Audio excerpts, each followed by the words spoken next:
গেল।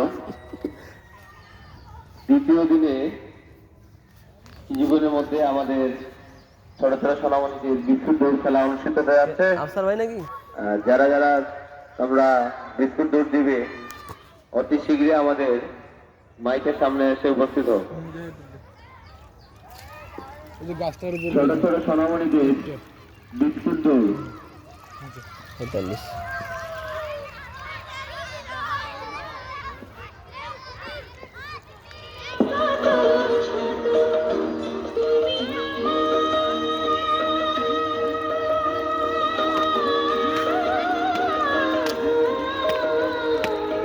এই যে আলু খেত না, আমি ওটা থাকলাম ইনশাল্লাহ।